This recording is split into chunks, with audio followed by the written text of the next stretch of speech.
Ukraine दौरे से मोदी के लौटने के बाद ही ये कयास लगाए जा रहे थे कि क्या ओल्ड पेंशन स्कीम की वापसी हो सकती है, और इस पर शाम होते होते मुहर लग गई है। प्रधानमंत्री नरेंद्र मोदी ने आज कर्मचारी संगठनों और अपने कैबिनेट की बैठक बुलाई थी, जिसके बाद ये तय किया गया है कि यूनिफाइड पेंशन स्कीम लागू की जाएगी। सूचना प्रसारण और रेल मंत्री अश्विनी वैष्णव ने कैबिनेट में लिए गए डिसीजंस के बारे में जानकारी देते हुए इसका ऐलान किया।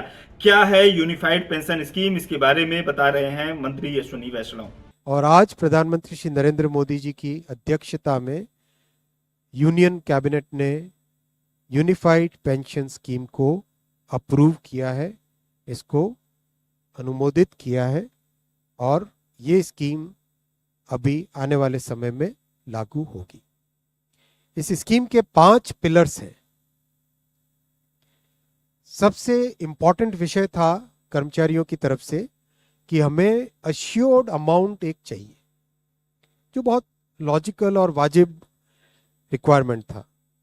तो इस डिमांड पे एक मेथोडिकल वे में काम करके और एक्चुअरियल साइंसेस, जो लोग आगे का भविष्य का रिक्वायरमेंट वगैरह कंप्यूट करने का एक तरीका होता है जिसको एक्चुअरियल साइंस बोलते हैं, उनके साथ मिलके कई तरह के फाइनेंशियल मॉडल्स को प्रोजेक्ट करके और सबके साथ मिलके एक सिस्टमेटिक तरीके से 50% अश्योर्ड पेंशन, ये इस यूपीएस का सबसे पहला पिलर है।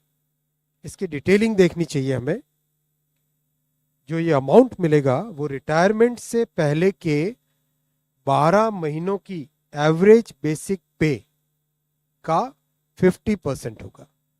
मैं रिपीट कर रहा हूं, अश्योर्ड पेंशन का जो अमाउंट है that will be the average of basic पे ऑफ 12 मंथ्स बिफोर सुपर एनुएशन, उसका 50% होगा। और इस फुल पेंशन के लिए जो क्वालिफाइंग सर्विस रहेगी वो रहेगी 25 ईयर्स, यानी 25 वर्ष तक अगर किसी ने काम किया है, सेवा की है, तो उसको फुल पेंशन यानी जो ये अश्योर्ड पेंशन का अमाउंट है वो मिलेगा।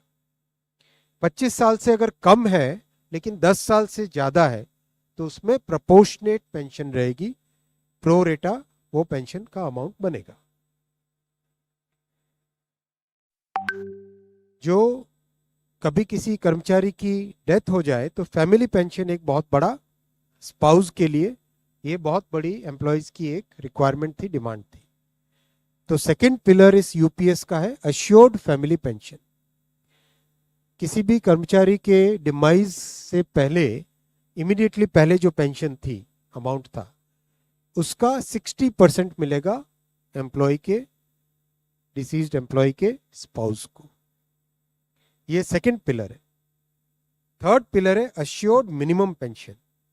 कई बार देखा कि सर्विस कम होती है और कंट्रीब्यूशन जितना हुआ है उससे एक सफिशिएंट अमाउंट नहीं मिल पाता था, और ये अपने आप में एक बड़ा विषय था केंद्र सरकार के कर्मचारियों का और एनपीएस में जुड़े सभी कर्मचारियों का।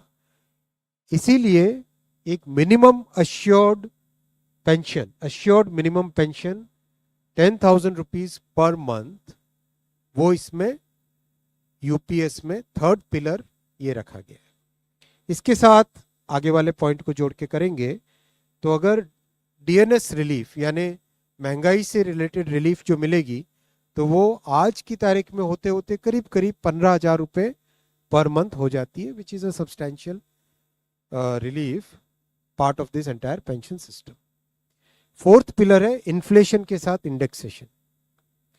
जैसे केंद्र सरकार के एम्प्लॉयज के लिए सैलरी में डीएनएस अलाउंस होता है, उसी पैटर्न पे जो इंडेक्स है, सेम इंडेक्स को यूज करके all India consumer price index for industrial workers, इसको यूज करके assured pension, assured family pension और अश्योर्ड मिनिमम पेंशन, इन तीनों के तीनों जो आपने पिछले पेज पे तीनों पिलर्स देखे, assured pension, assured family pension और अश्योर्ड मिनिमम पेंशन, इन तीनों के ऊपर इन्फ्लेशन इंडेक्सेशन डीएनएस रिलीफ के बेसिस पे मिलेगा, डीआर, DA की जगह DR, DNS रिलीफ।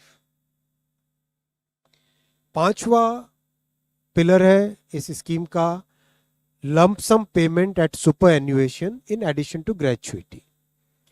ये एक तरीके से बहुत ही इंपॉर्टेंट और बहुत ही बड़ी एक रिलीफ मिलेगी। जब सुपर एन्युएशन होता है तो उसके बाद में इंसान अपनी लाइफ को प्लानिंग जिस तरह से करना चाहिए तब कई बड़े खर्चे आते हैं, इसलिए ये लंप सम एक अमाउंट तय किया गया। यह है कि हर 6 महीने की सर्विस के लिए मंथली emoluments which means पे एंड DA combined उसका 10% अमाउंट।